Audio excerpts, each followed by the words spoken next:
You know, one of the things I realized when I was talking to Dorian is that as incredible as he was a champion, he was also incredibly knowledgeable. And I know to this day he trains a lot of athletes, but his knowledge of the body, of the stress systems, of the nutrition, of the recovery protocols was incredible when we dove deep into it. And, you know, he would tell me, he said, Brian, you don't understand. There was no internet back then. I had no coach. All I had was my own experimentation, my own log books, and maybe a couple magazines or a passed around black and white book, you know, that I might have. And now I'm thinking about your era, Lee. You know, 8 years earlier, you must have had even less. And I know you didn't have a coach. Can you walk through some of the young guys these days as to what it was like back then, having to discover it for yourself and actually really create the science yourself? Yes, you know, it was during an era in which there was very little information out there.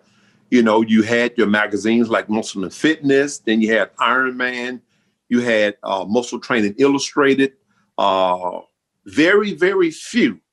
And during that time, the magazines mainly consisted of training and nutrition. It wasn't as commercialized as you see them now. So it was all about real good quality knowledge. And then the other thing that was very good, I know growing up in my hometown, you would find some of the older guys in the gym and they would share with you different training principles. Okay, you want to do that. You don't want to do this. Okay, that's too much weight you're using. So those kinds of tips and principles that was handed down through the generations helped me to become the person that I am today, as far as my knowledge of training, knowledge of nutrition. I mean, at the age of 11 years old, I asked my parents for a set of weights, you know, for Christmas, and they got them for me. And from inside of that little package of weights, there was a Charles Atlas book that had the basic principles of training, maybe one exercise per body part, the foundational exercises. And from those foundational exercises, everything else grew. But I stayed true to the principles that I had read there, which also matched up to the principles that was being given to me by some of the other senior weightlifters that I met at the YMCA. I met at some of the other gyms, such as Nautilus Fitness Centers and those kinds of things during that era. And then what I read in the magazine, you know, programs handed down by Robbie Robertson, Arnold Schwarzenegger, you know, Pete Grimkowski, Albert Beckles, which is from Great Britain, and, you know, Roy Callender, a lot of the different guys, Franco Colombo, who created these programs. And they were true to the science of it. It wasn't any craziness, and you didn't see what is called coaches helping you. These were guys who trained together. They had training partners.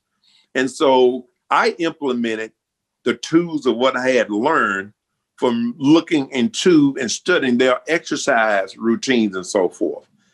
And I entered my first bodybuilding show when I was 16 years old. Did very well, didn't win, didn't place, but I was told by the judge, you got a lot of great potential.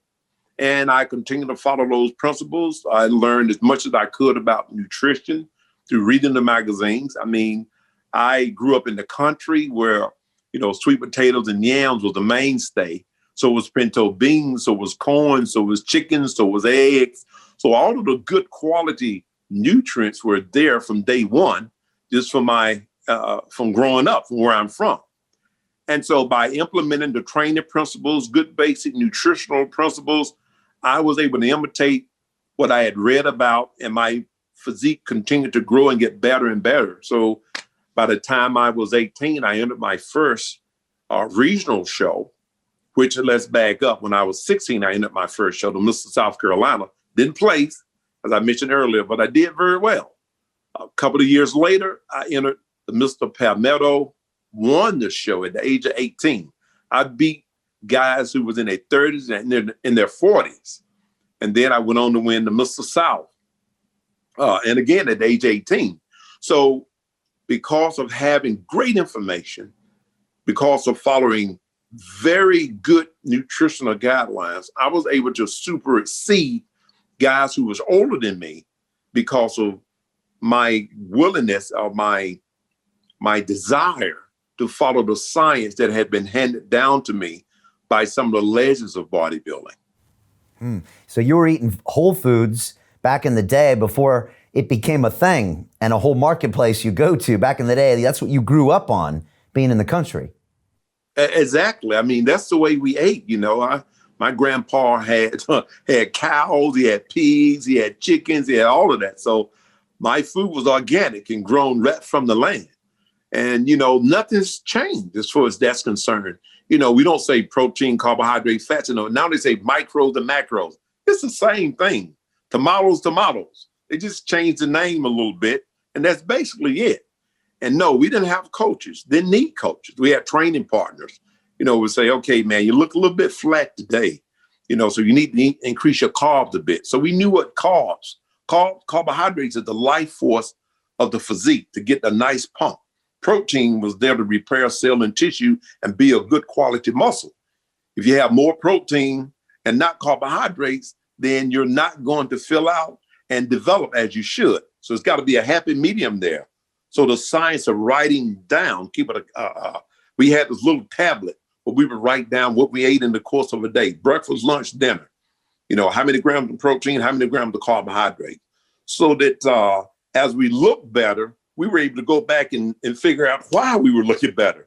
If we looked a bit flat, we could go back scientifically and say, oh man, look, I've only had 100 grams of carbs and I feel a bit sluggish. So guess what? I need to increase my carbohydrate intake. Oh man, I only had 5 glasses of water today. I need to go back and add more water. So we experimented with nutrition. We experimented with training, not just training and nutrition just pulled out of the sky, but by the guidelines that had been handed down by those before us. I didn't make Lee Haney, not by myself. Neither did Dorian make Dorian by himself. But we did have to find out what worked good in our bodies individually, what made us feel good, what allowed us to grow better and recover better. Those are things that only you individually can know through nutrition. Nobody can do one there and say, bam, that's what you need 100%, because they don't know, because they are not in your body. You're in your own body.